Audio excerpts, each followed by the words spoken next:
Bueno, buenos días. Muy buenos días tengan todos ustedes. Estamos en un día más de nuestra sesión por Zoom para las clases de los médicos residentes del Hospital General Regional de Tampico, de número 6 de Ciudad Madero, Tamaulipas. El día de hoy va a exponer mi compañero, el doctor José Pablo Dueñez, residente de primer año del Servicio de Medicina Interna. Damos inicio siendo las 7 en punto de la mañana. Buenos días. Bueno, ya estoy a punto de empezar, nada más vamos a empezar primero, antes que nada, con un caso clínico, antes de empezar con el tema. Es un caso clínico que lo voy a... sí está el doctor Pedro, ¿verdad? Sí, sí está. Ok. Ya tenemos su permiso para iniciar, ¿verdad?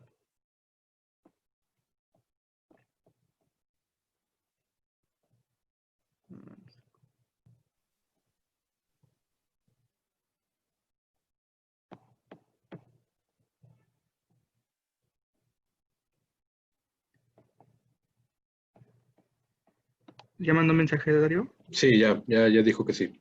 Acaba Ok, de... disculpa, es que no sé cómo ponerle para los mensajes. Bueno, vamos a empezar primero con un caso clínico. Es un caso clínico que lo sinteticé lo más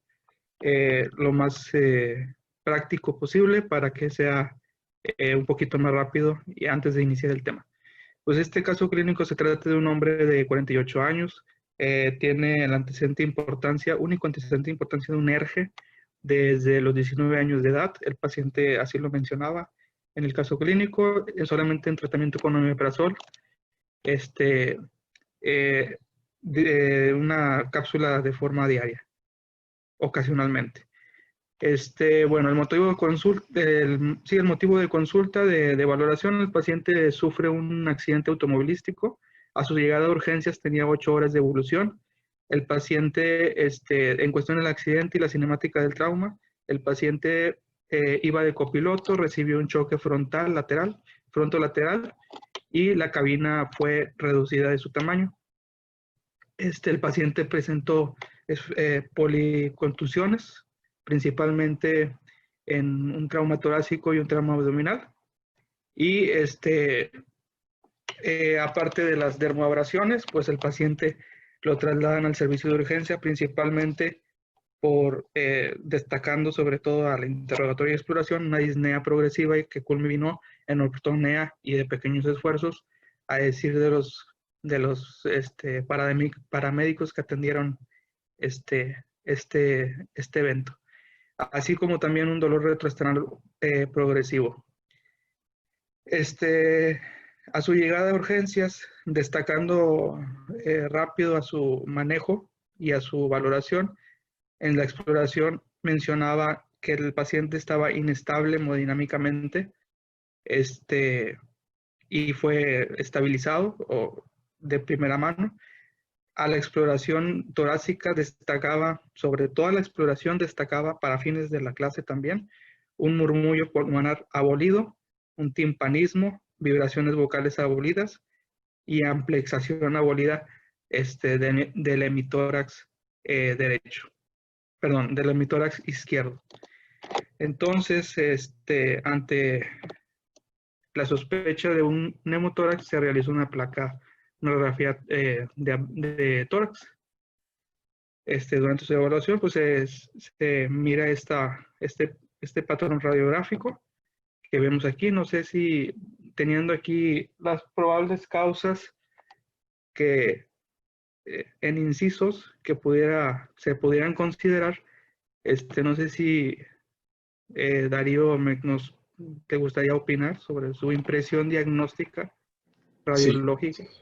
Bueno, por la pura imagen radiográfica llama la atención que en la imagen del... No sé si el doctor Irving creo que quiera que conteste algún otro compañero o contesto yo. Bueno, Ah, comentaba ok. lo que estaba observando de todas maneras, si es que designan a alguien más, el doctor Irving, pues adelante. Sí, Lo que el me, que gusta. ajá. A mí lo que me llama la atención es lo del campo pulmonar izquierdo en la región basal, que se ven como dos siluetas sobrepuestas en la parte Trata de lateral. escribirlo bien, Darío. O sea, Darío, trata de escribirlo un poquito mejor. Primero vamos con la técnica de la placa. Ok. La técnica es una placa posterior. Está, ¿Seguro? sí, porque si fuera anteroposterior se verían más las siluetas, las estructuras óseas magnificadas.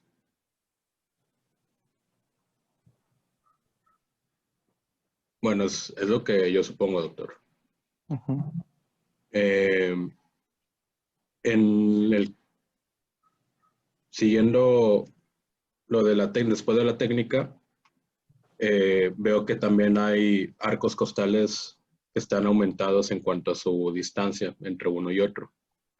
Hay horizontalización de los arcos.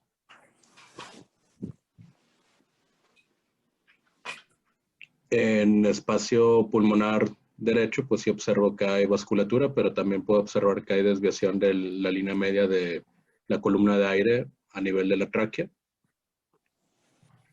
Y ya en campo pulmonar izquierdo, como comentaba, no observo que esté presente la vasculatura como en la imagen contralateral, pero sí observo estructuras abombadas en el borde lateral del campo pulmonar izquierdo, lo cual me haría pensar que esta imagen se trata de la estructura estomacal, es una hernia gástrica.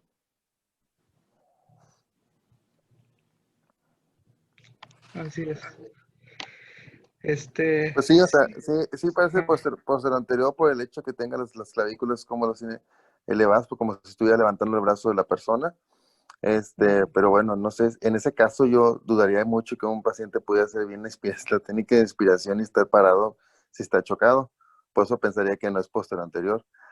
Además que está subexpuesta, ¿sí? También hay que, eso es lo que se tiene que valorar, que la placa está muy blanda, ni siquiera puedes visualizar las estructuras vertebrales. Y la otra es que está bien rotada, ¿sí?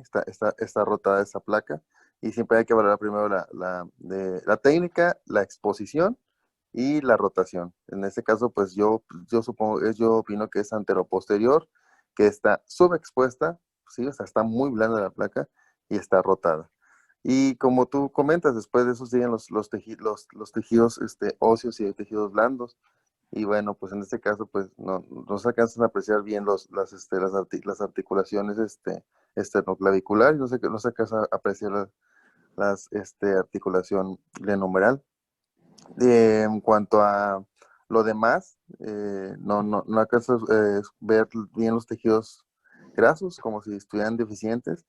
Y después sigue la inspiración, que tienes que ver 6 costillas, 6 y 10 costillas, que para ver que estén bien inspiradas, ya sean las costillas anteriores y posteriores.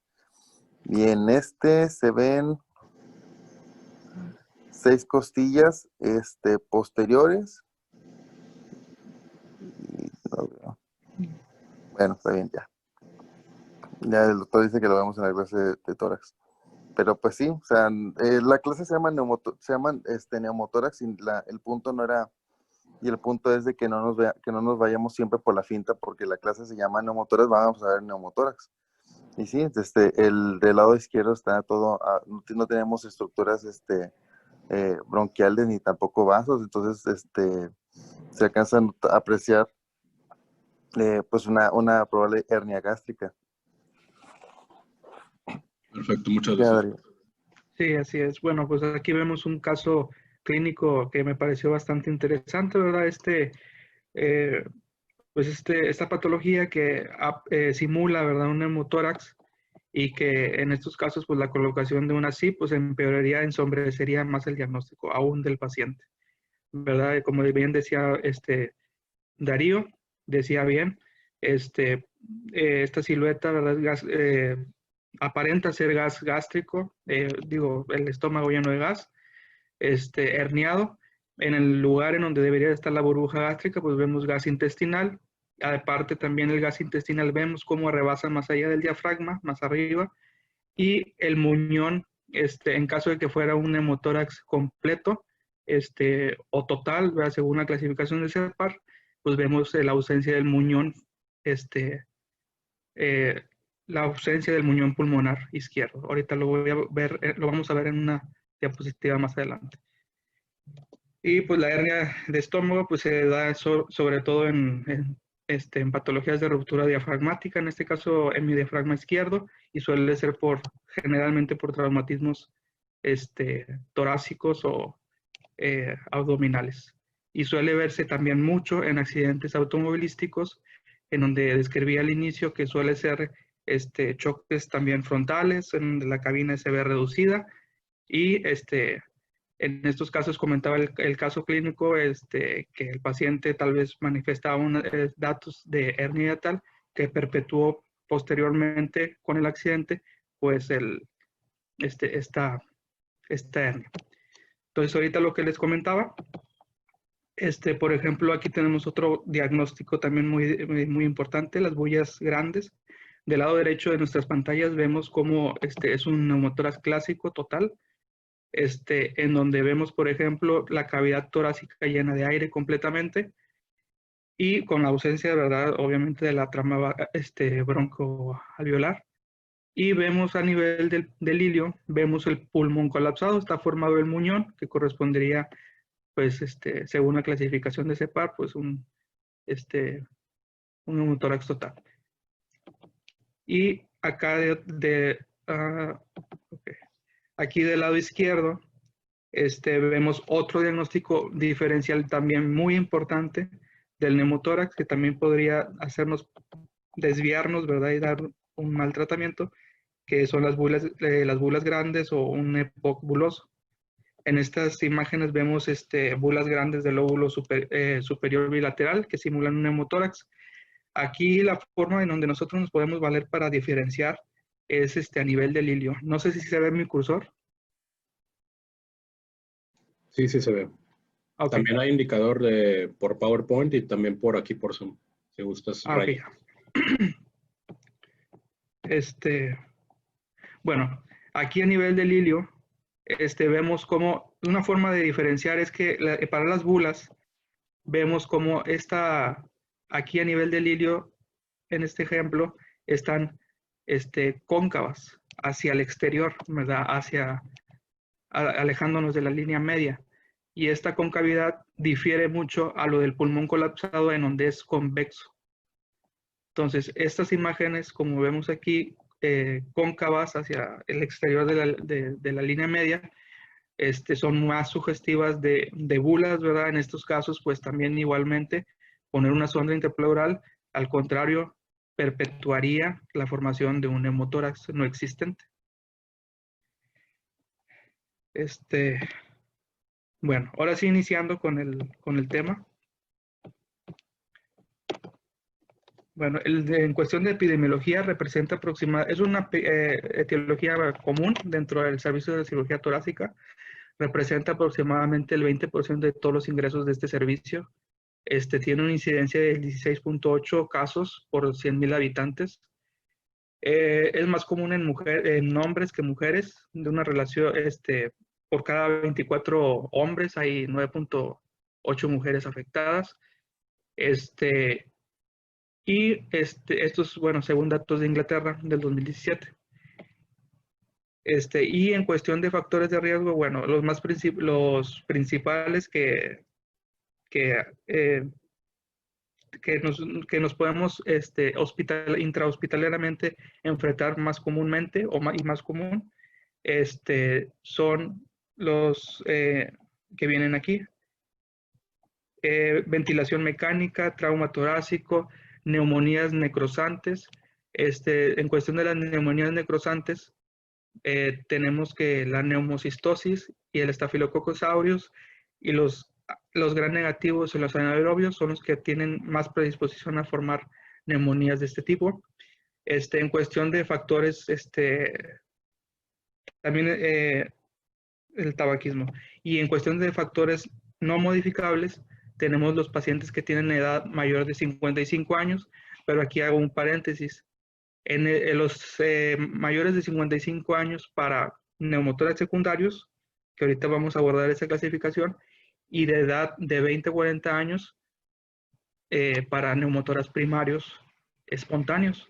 En estos pacientes suelen, los que hacen primarios espontáneos, que significa para términos prácticos, muy prácticos, de acuerdo a la clasificación, son pacientes que no tienen enfermedad pulmonar de base, a grandes rasgos. Estos pacientes suelen ser jóvenes que desarrollan un neumotórax de forma espontánea, y que suele, la mayoría de las veces, en estos pacientes suelen ser por formación de ampollas subpleurales, y suelen ser personas de talla alta y que fuman. Continuando los factores de riesgo, bueno, hay más factores de riesgo: instrumentalismo, broncoscopías, biopsia pulmonar, colocación de accesos centrales, cirugía cardiotorácica, síndromes genéticos un poco más raros, déficit de antitripsina, síndrome de Marfan, síndrome de Ehlers-Danlos, fibrosis quística, histiocytosis X. En cuestiones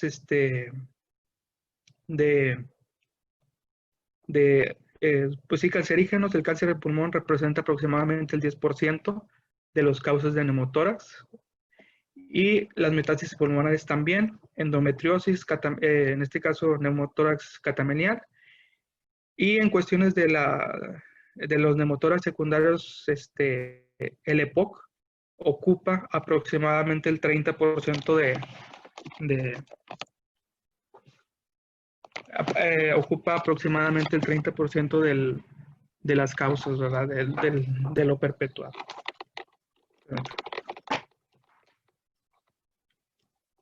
Y también fibrosis pulmonar, enfermedades intersticiales pulmonares y la linfaangioleiomyomatosis. Aquí nada más también un paréntesis, que también en cuestión de los diagnósticos y de los abordajes del neumotórax, también un artículo mencionaba que era también bastante importante e interesante una paciente joven de edad reproductiva que presentaba un neumotórax espontáneo, aparte de una enfermedad quística, enfermedad pulmonar quística, también hacer el diagnóstico diferencial de una leiomiomatosis.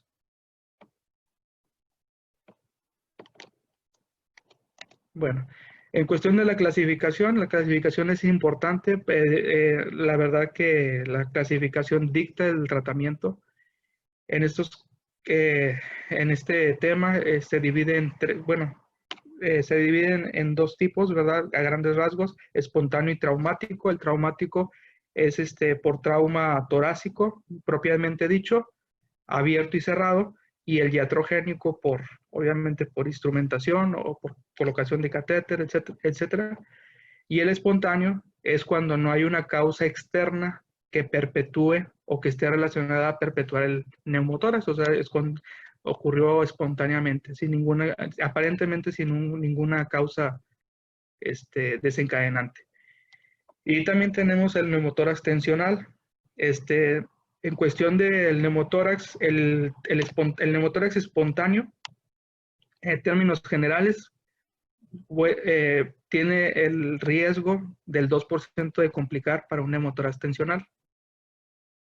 Y el neumotórax primario espontáneo es aquel neumotórax en donde en el momento cuando se diagnostica no hay aparentemente ninguna enfermedad pulmonar de base. Y el secundario es cuando ya se puede, ya está documentado la enfermedad pulmonar de base, por ejemplo, un EPOC o alguna neumopatía de cualquier origen. Bueno, en cuestión de la clínica, depende del grado de neumotórax, ahorita los vamos a ver. Sin embargo, en términos generales, de todos los neumotórax, del 2 al 10% son asintomáticos y suelen ser neumotórax leves. En cuestión de todos los demás neumotórax sintomáticos, predomina la disnea y el dolor torácico en el 80% de los casos. Es un dolor torácico tipo pleurítico. La cianosis está presente en el 50% de los casos. El enfisema subcutáneo, la hemoptisis tos seca y el roce pleural. Y también importante en cuestión del enfisema subcutáneo, siempre también hacer el diagnóstico diferencial de un neumomediastino.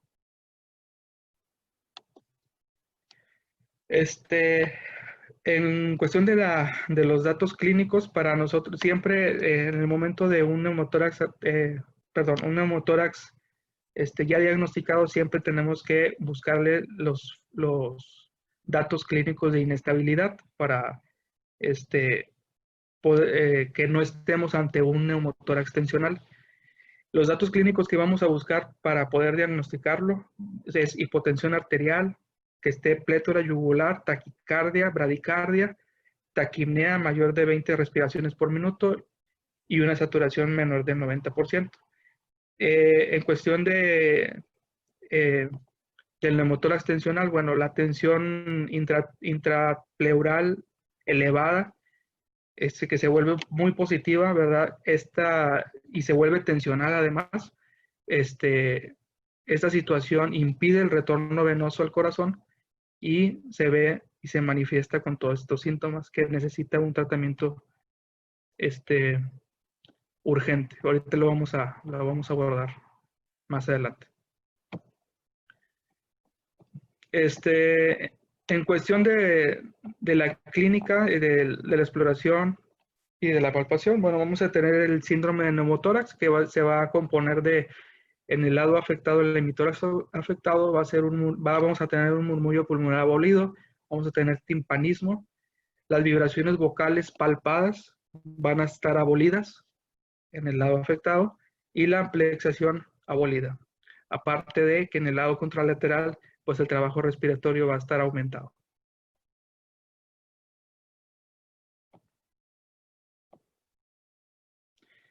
Bueno, en cuestión del manejo y de las alteraciones que podemos encontrar en estos pacientes,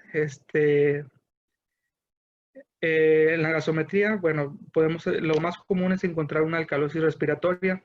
Sin embargo, en pacientes que ya tienen una enfermedad pulmonar de base, como en los neumotórax secundarios, podemos encontrar acidosis respiratoria por la descompensación de esa, bueno, pues sí, se descompensa la neumopatía ya de base.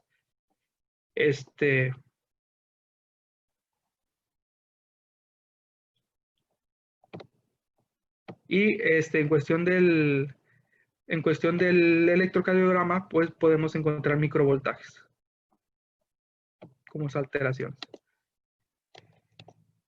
En la radiografía de tórax, lo ideal, siempre que sea posible y siempre que sea factible, se debe hacer una radiografía de tórax en posición vertical o de pie.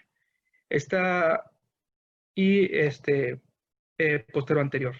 Esta modalidad de radiografía y en esta posición suele detectar neumotórax mayores de 50 mililitros. Podemos encontrar también otros datos radiográficos, como la tráquea desviada en el 2%, pero eso suele dar más en neumotórax a tensión. Y pues los datos característicos es la ausencia de la trama vascular ausente, ¿verdad? En la región del neumotórax. Y también la radiografía se toma mencionaba el artículo, un artículo de CEPART, que antes pues se pedía la expiración forzada y la inspiración, o sea, inspiración-expiración, pero ya actualmente ya con una radiografía en inspiración es más que suficiente, y la expiración forzada pues ya, según el artículo, pues ya no era tan necesario y solamente era necesario una inspiración, una radiografía en inspiración. Sin embargo, pues los pacientes pues que no se pueden tomar de pie, ¿verdad? Pues y que lo vemos más comúnmente nosotros en el área de hospitalización es que pues se tiene que tomar una AP en decúbito. Entonces, ahí sí los datos cambian porque el aire suele por gravedad, pues suele asentarse en las zonas laterales y apicales, ¿verdad? Y da los signos característicos e incluso las clasificaciones que vamos a ver más adelante. Pero cuando están acostados, pues el aire se interpone todavía con los trama vascular y pueden dar otros datos.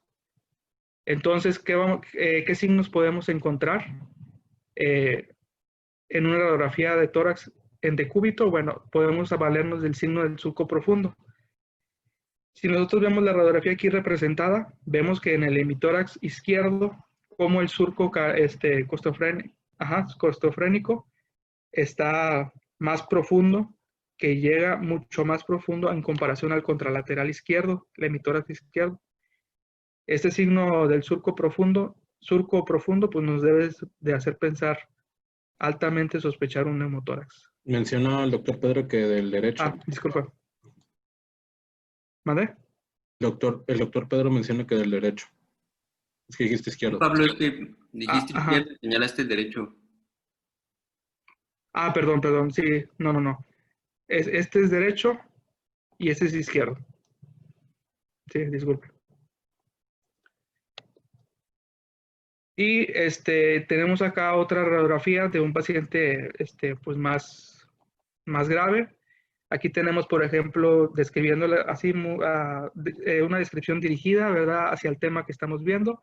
Tenemos un edema pulmonar de la radiografía.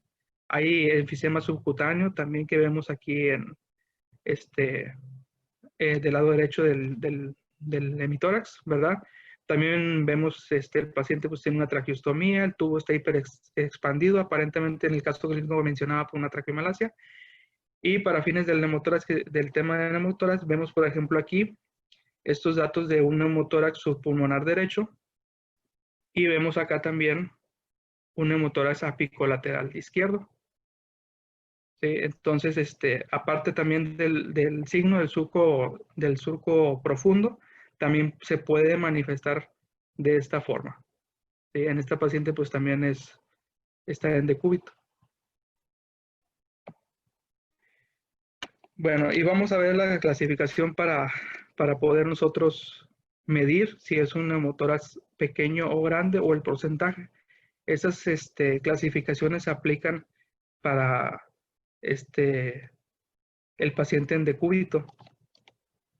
Entonces, tenemos para empezar, tenemos estas dos clasificaciones. La clasificación, la Sociedad Americana de Cirugía Cardiotorácica, en donde divide si es pequeño o grande, tomando en cuenta desde el ápice hasta la pared torácica. Entonces, si esta longitud es menor o mayor de 3 centímetros, va a definir si es pequeño o grande.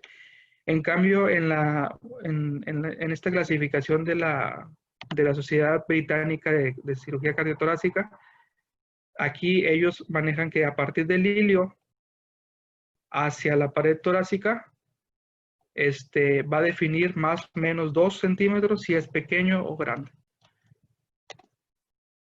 Y también tenemos lo que es la clasificación también de la CEPART. La CEPART lo maneja en 3 tipos, que es parcial, que corresponde aproximadamente al 15%, que es completo al 30% y total al 70%. Aquí en la parcial, la pleura visceral de la parietal están separadas en algún punto, pero no es total la separación. La completa, ya vemos esta separación, ya es completa en toda su longitud. Y en la total ya vemos deberíamos de ver cómo ya se forma el muñón pulmonar que ya comentamos al inicio. También vamos a tener la distancia interpleural, que se va a medir en porcentaje. La distancia interpleural media se va a sacar a partir de la sumatoria de 3 distancias aquí interpleurales divididas entre 3. Se va a tomar a nivel del ilio, a nivel del ápice y una una distancia inferior. Después los centímetros, en centímetros, de acuerdo a la tabla de graduación, nos va a dar el porcentaje de neumotórax ante el que estamos analizando.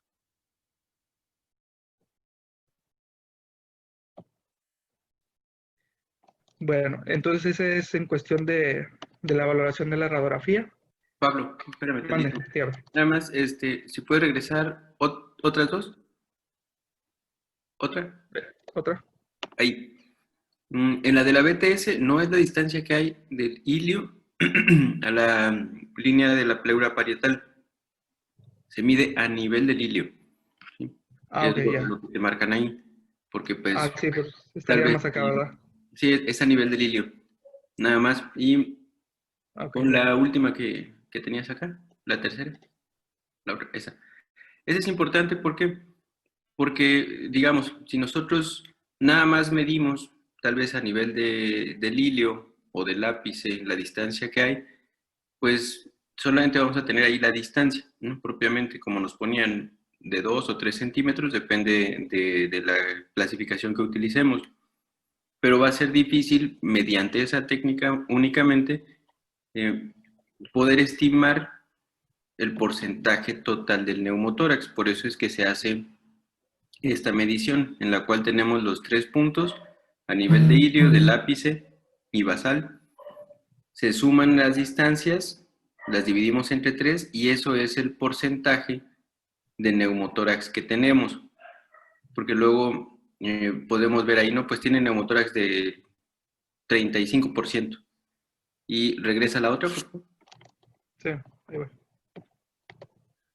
Entonces, no, la siguiente, de aquí. Entonces, digamos, aquí, ¿cómo puedes estimar si tienes 40%, por ejemplo? No podemos, por eso es que se tiene que hacer la suma, ¿vale? Esto te habla básicamente de la separación de las hojas pleurales, si es parcial, si es completa o si es total. Y la otra, con la otra vamos a poder estimar ya el porcentaje del neumotórax. Entonces es importante que nosotros lo clasifiquemos, ya sea por tamaño o por la separación de las hojas pleurales, y que estimemos el porcentaje del neumotórax. ¿De acuerdo?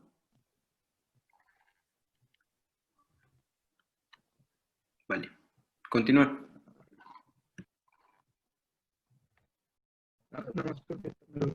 ¿Sí se me escucha bien? Se escucha un poco cortado, Pablo. Mi laptop.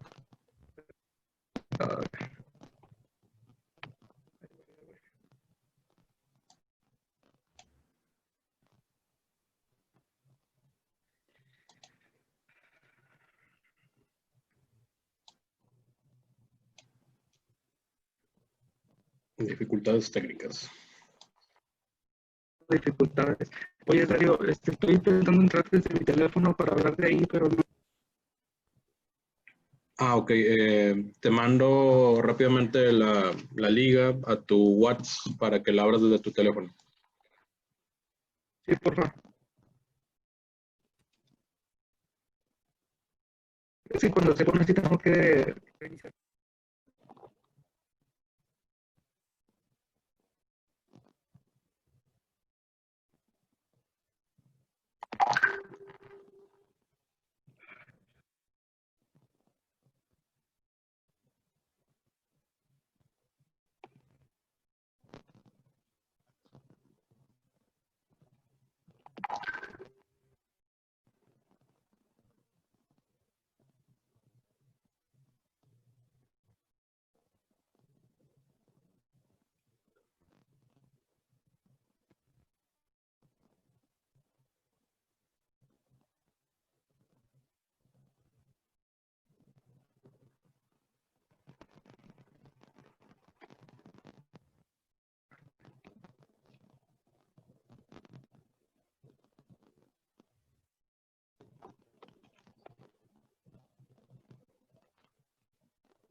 Bien, ahorita se está conectando Pablo a través de su celular para poder utilizarlo como micrófono.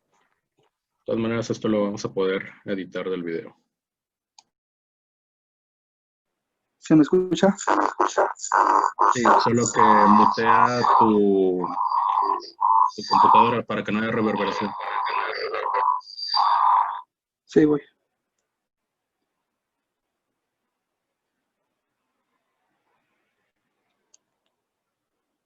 Ahora sí, ¿ya se me escucha?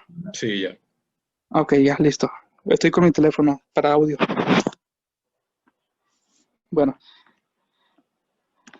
entonces continuando con el tema, vamos a tener también la tomografía. Eh, Se mencionaba el artículo de la CEPART, de la Sociedad Española de Cirugía Torácica, que vamos a pedir tomografía en ciertos pacientes, sobre todo a los pacientes que muestren ya recurrencias de un neumotórax. Estoy hablando en el contexto de un neumotórax espontáneo primario, ¿verdad? Pero que ya esté recurrente nuevamente. También en pacientes que están prequirúrgicos, en caso de, por ejemplo, se sospeche o tenga un EPOC, se sospeche un EPOC buloso, pues hay que también programar una tomografía para conocer la región a explorar quirúrgicamente. También todos los pacientes que tengan neumotórax con fuga aérea persistente, que es aquella que se prolonga más allá de 3 a 5 días de duración. También cuando hay sospecha de loculaciones, cuando el diagnóstico también es dudoso o no está tan bien esclarecido, y también para determinar el tamaño. Aquí nada más sigue haciendo un asterisco, si es el método más confiable para determinar el tamaño. Aquí, por ejemplo, tenemos una radiografía de tórax. Este paciente pues muestra un neumotórax anterior derecho sin evidencias que causen que lo provoque. No se ve ahí en el caso clínico de que se recabó, pues no decía que no, un neumotórax espontáneo primario.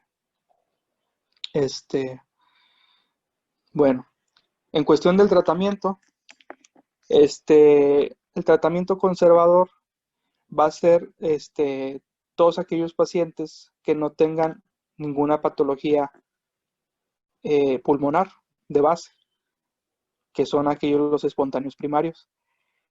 Tienen que ser jóvenes también y el neumotórax tiene que ser leve, de poco, ¿verdad? De poco volumen, y también tienen que estar levemente sintomáticos o asintomáticos. Esta observación se lleva por 24 a 48 horas para evaluar la reexpansión pulmonar y la persistencia de la fuga aérea. En aquellos pacientes que ameriten tratamiento, ya manejo con intrahospitalario, ¿verdad? Pues ya se va a manejar con oxígeno por medio de mascarilla, más de 6 horas para que sea efectivo, a flujos caudales de 10 a 15 litros por minuto. Las cánulas nasales, las puntas nasales están contraindicadas, ya que las cánulas nasales proporcionan cierta presión positiva que nos puede perjudicar y nos puede entorpecer la resolución de la fuga aérea. En cuestión del oxígeno, se manejan estos altos flujos de oxígeno a altas concentraciones con el objetivo de que la presión parcial de nitrógeno alveolar y capilar disminuya, y por efecto de diferencia de presiones intraalveolares, intratorácicas, esto favorece 4 veces más la reabsorción de gas intrapleural. Por ejemplo, con esta medida, pues la velocidad se incrementa de 1.25 a 2.2% la velocidad de reabsorción del gas intraalveolar. Esto corresponde más o menos a de 50 a 75 mililitros diarios de gas reabsorbido. También los pacientes, pues en cuestión de las medidas generales, pues se debe de aplicar analgesia con AINES, y también en pacientes que pudieran ser candidatos quirúrgicos, pues se tiene que usar la nalbufina. Mencionaba, o sus derivados, mencionaba un artículo. Y pues todos aquellos pacientes postrados que no puedan realizar deambulación, pues tienen que ser tratados con tromboprofilaxis con heparina de bajo peso molecular. También en cuestión del manejo de urgencias del paciente con neumotórax a tensión, la primera medida que se debe de tomar es la colocación de una aguja, un catéter Yelco de 14 a 16 French en la línea medio clavicular segundo espacio intercostal. Como vemos en la imagen, este era un paciente, bueno, una imagen de un video, ¿verdad? Que lo analicé. En este caso, el paciente tiene una ventilación mecánica y hizo una neumotórax a tensión, y como tratamiento de urgencia se le colocó con esta jeringa, tenía un tercio de agua para evitar ¿verdad? Como forma de sello de agua también. Y aquí pues se ve como burbujea. Y pues cabe resaltar que este tratamiento es para estabilizar al paciente. Ya una vez estabilizado, y revirtiendo la tensión, ¿verdad? Ya sea una neumotórax sin tensión, ya después de haber resolvido, ahora sí se procede a la colocación de una sonda intrapleural.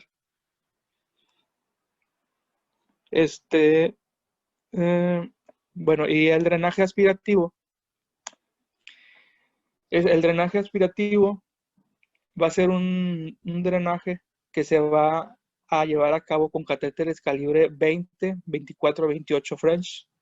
También se va a colocar en el segundo espacio intercostal línea medio clavicular. Sin embargo, este tipo de drenajes aspirativos solamente son casi exclusivos de los neumotórax espontáneos primarios, en donde es el primer evento, en donde el paciente está estable, es un neumotórax de poca cuantía y pues obviamente las neumopatías están ausentes, es espontáneo primario. Aparte también, asimismo, mencionaba un artículo que no en todos los lados lo hacen porque se necesita una gran capacidad y una gran infraestructura de la consulta externa de neumología para darle un correcto seguimiento a estos pacientes. Porque de no drenar como debe ser y no resolverse la fuga aérea, pues se tiene que avanzar al siguiente escala o al siguiente paso, que ya sería una sonda intrapleural. Aquí vemos una imagen de un, fue un video que encontré, ¿verdad? Que le ponían de esta forma el catéter conectado a una llave de 3 vías y una venoclisis y un frasco de 50 mililitros. Como ejemplo, ¿verdad? De un drenaje aspirativo.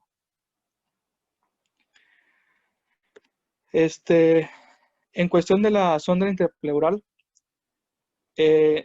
todos los pacientes todos los neumotórax espontáneos primarios que tengan falta de respuesta o que no resuelvan su fuga aérea, también se deben de colocar una sonda intrapleural.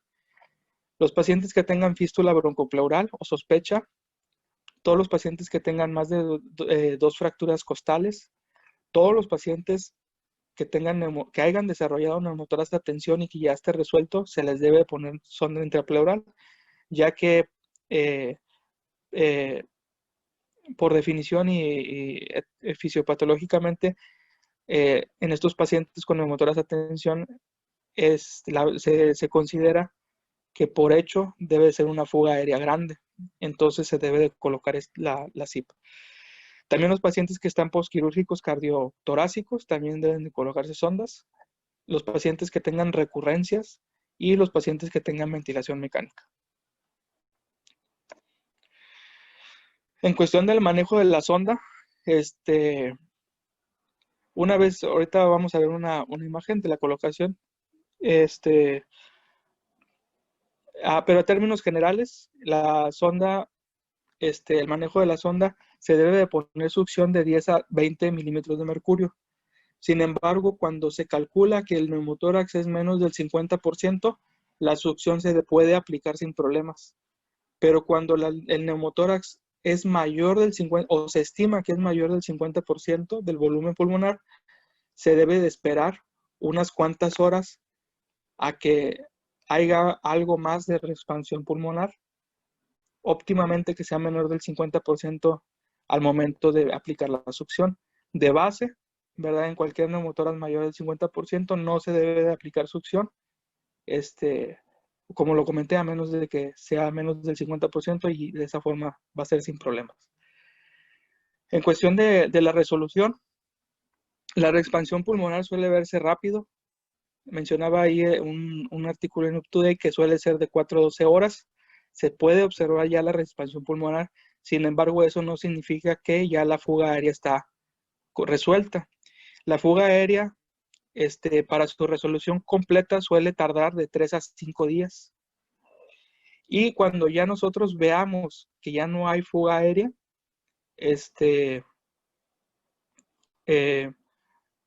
en el momento que nosotros constatemos de que ya no hay fuga aérea, en ese momento nosotros tenemos que persista el paciente en 24 horas más con fuga aérea ausente, más de 24 horas. Una vez logrado este objetivo, el siguiente procedimiento a realizar es pinzar la sonda intrapleural por 4 horas y posteriormente tomar una radiografía. Obviamente para este momento ya el paciente tiene controles radiográficos cada 12 a 24 horas. Y en este momento, al momento de pinzar 4 horas y volver a tomar la radiografía y no haber más neumotórax, en este momento ya se decide retirar la sonda intrapleural.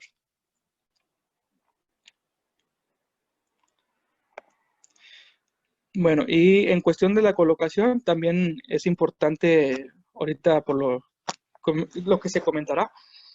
Dentro de la colocación de la sonda intrapleural, cuando es un neumotórax se debe de aplicar apicalmente hacia arriba, y cuando es un fluido, ¿verdad?, un neumotórax o derrame pleural, se debe aplicar en dirección basal. Sin embargo, aproximadamente en el 10% de los casos va a haber un hidrotórax concomitante, ¿verdad?, que va a hacer un hidroneumotórax. En estos casos, cuando es un hidroneumotórax, lo que se le da prioridad es drenar el fluido. En estos casos se coloca, o sea, en lugar de aplicar apicalmente, se debe colocar basalmente, como forma relevante a la aplicación. Después de la colocación de la sonda intrapleural, tenemos que hacer un control radiográfico para poder constatar la correcta colocación de la sonda intrapleural.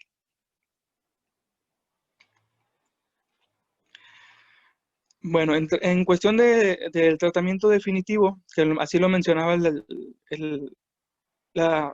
un artículo de CEPART, mencionaba que para el tratamiento definitivo se lleva a cabo todo aquel tratamiento con el fines de evitar una recurrencia. Entonces, había varias modalidades. Lo ideal, ¿verdad?, que menciona que hasta el momento es el proceso de elección, ¿verdad?, es la toracoscopía videoasistida, para lo que es la defibrilación con gasa seca, para el adosamiento de las pleuras visceral y parietal. Y también mediante la toracoscopía videoasistida también se puede realizar pleurodesis. Pero en todos aquellos pacientes que sean de riesgo quirúrgico, pues se puede optar por pleurodesis química como opción preferida. Y ya en los casos de la toracotomía, pues depende de varios factores, por ejemplo, principalmente pacientes que tienen bulas grandes o que necesitan bulectomía también. Define también la necesidad de un tratamiento quirúrgico.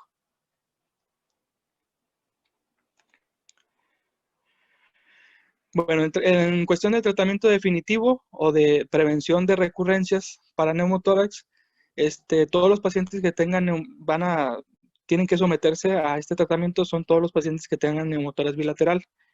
Aquellos pacientes con bulas grandes, cuando la fuga de aire no ha remitido y no se ha resolvido en más de 3 a 5 días, sigue persistente.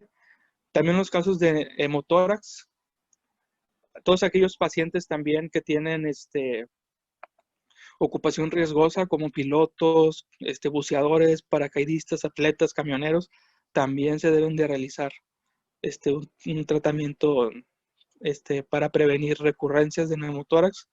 También los espontáneos primarios resueltos, también aquí todos aquellos pacientes que aparentemente tuvieron un neumotórax no complicado y fue primario sin neumopatías, pero que ya una vez resuelto se comprueba posteriormente en el seguimiento que el paciente tiene una función pulmonar alterada, también se debe de someter a un tratamiento preventivo de recurrencias. Y pues también asimismo recurrencias de nuevos neumotórax y el neumotórax de atención.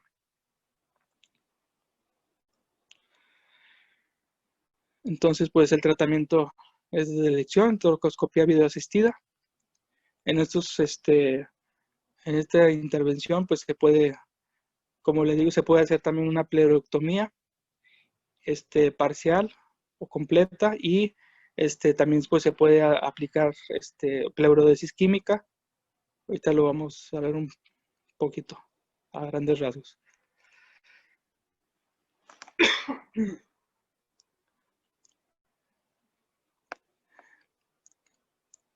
Bueno, entonces en cuestión de la pleurosis química, las sustancias esclerosante que vemos a continuación son las que han sido usadas y documentadas. El esclerosante se instila con solución fisiológica, generalmente con 100 mililitros, y después de esto se pinza por 2 a 4 horas y luego y posteriormente se deja a drenaje. En cuestión de los esclerosantes, el que mayor efectividad y menor recurrencias ha tenido es el talco y después la iodopovidona, en este orden. Y algunas reacciones no deseadas a la pleurodesis, pues vamos a tener que, por ejemplo, pues lo que más se ve, ¿verdad? Pues son las recurrencias en el 30% de los casos. Sin embargo, la pleurodesis con talco se ha visto que es el que tiene menor, o sea, tiene más grado de efectividad y tiene unas recurrencias aproximadas del 2%. Otras reacciones no deseadas, pues empiema, que suele ser raro, lesiones granulomatosas, pleurales pulmonares, también hipertermia, insuficiencia respiratoria en el 2% de los casos y neumonitis.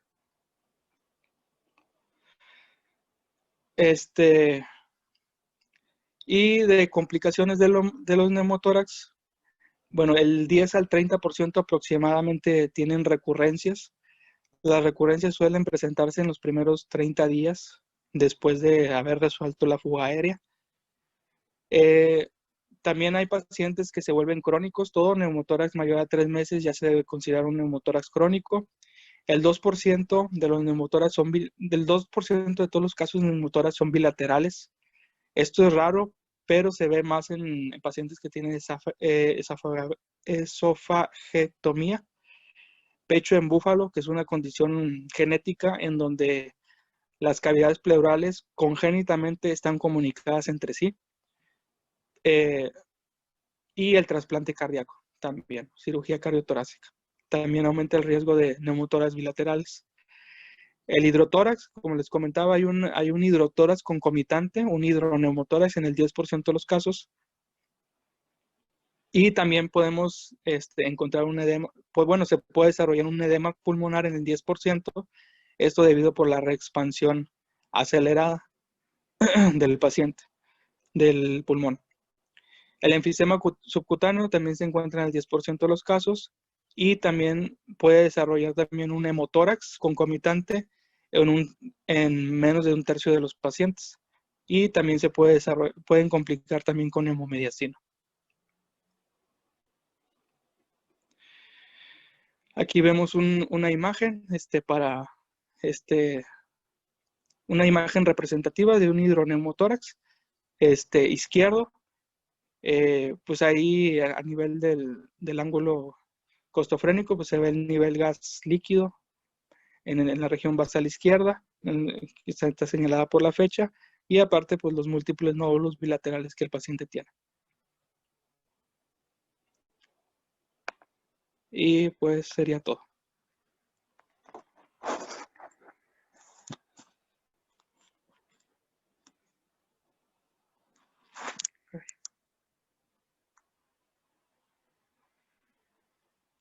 Bueno.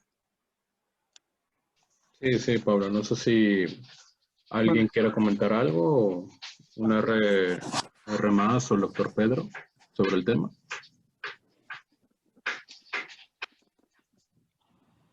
Pues para los MIPS, sobre todo,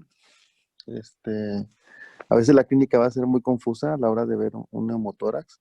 Sin embargo, sí identificarlo y ver que el primer tratamiento, en cuanto a los neumotórax, por los más pequeños, va a ser el oxígeno por la mecánica que ya mencionó Pablo. Y que existen tres, bueno, al menos yo, si alguien tiene otra, me dice, tres situaciones en las que el paciente sí puede saturar, sí le puede subir el oxígeno, no como en el hospital de que le subimos el oxígeno a todos y está saturando arriba de 99%, quien que saturar más del 100%, pero en un neumotórax, en una crisis drepanocítica, en una cefalea en racimos y en un neumotórax, son las únicas situaciones donde el paciente sí puede estar con unas saturaciones por arriba del 96%. ¿Sí? Son las únicas, ¿para qué? Para que pues lo tomen en cuenta a la hora del ENAR. Y en cuanto al pues el neumotórax, bueno, pues ya, estuvo, la verdad, pues nada más hay que ver pacientes en cuanto para el tratamiento del neumotórax y pues sí hemos visto pacientes que luego les ponemos el central, tienen un neumotórax y pues con el puro oxígeno a alto flujo, preferentemente pues con mascarilla, pues mejoran su neumotórax. ¿Sí? Incluso se puede dar de alta con el neumotórax siempre y cuando que esté en reposo en casa. Pero pues no sé si hay algún otro comentario. Muchas gracias por sus comentarios, doctor Irving Murillo, R3 de Medicina Interna. ¿Alguien más quiere opinar, doctor? No, bastante bien, Pablo. Muy completo. Aquí lo importante es lo que, pues bueno, se trató durante toda la sesión en el sentido de que poder identificar neumotórax, saber en qué casos vamos a dar un tratamiento conservador y en qué casos pues necesitamos poner un drenaje. Eso es lo importante. Como les comenta Irving, a veces no es tan sencillo ver imágenes como la que estamos observando en este momento, ¿no? O clínicamente poder identificar un neumotórax así. A veces cuesta trabajo y si a veces con la pura radiografía no lo podemos identificar, pues tenemos que echar mano de tomografía, ¿no? Entonces, bueno, también se puede utilizar ultrasonido en el sentido que se tenga. Es otra herramienta útil, más rápida, práctica y que se puede hacer ahí en la cama del paciente. Pero bueno, son las estrategias que tenemos para poderlo identificar. Ahí en cuanto al manejo que ponías de el drenaje, es algo que es difícil, ¿no? Como puntualizaste, Pablo. ¿Por qué? Porque se tiene que estar citando al paciente para estarle haciendo un drenaje cada 24, 48 horas, ¿no? Entonces, realmente la infraestructura es lo que limita mucho ese tipo de manejos. Se puede utilizar una válvula unidireccional, es otra opción. En esos pacientes se les puede dejar, pueden estar ambulatorios y estarles haciendo vigilancia radiográfica, ¿no? Nada, que igual cada 24, 48 horas hasta que se resuelva el neumotórax. Es otra opción. Me quedó duda, realmente. No sé, Pablo, ahí si fue, ¿en dónde consultaste lo de las puntas, las cánulas nasales, de que daban cierta presión positiva? Hay, bueno, Híjole, eso sí, no me acuerdo. Es que no sé si lo fue en Up to Date o ¿El de Up fue to Date? en particular de Cepar. No sé. Bueno, el de Up to Date está bastante bueno porque la última revisión que hay de neumotórax en Up to Date es la que hace Richard Light, o sea, alguien que sabe de pleuras. Y no recuerdo así, francamente. No sé si se refieren más bien a las cánulas de alto flujo. No sé, porque unas cánulas nasales, o sea, puntas nasales que te den una presión positiva es difícil, ¿no? Porque si ni siquiera una mascarilla simple, como fue la parte del tratamiento que se tiene que dar, te dan presión positiva, las puntas nasales simples, menos las de alto flujo, precisamente por los altos flujos que manejan, pudiesen dar algo de presión positiva.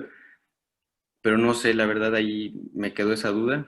Sinceramente desconozco si unas puntas simples te den presión positiva. Hasta mi entendimiento es no, pero hay que revisar bien si no se referían a eso, a si son de alto flujo.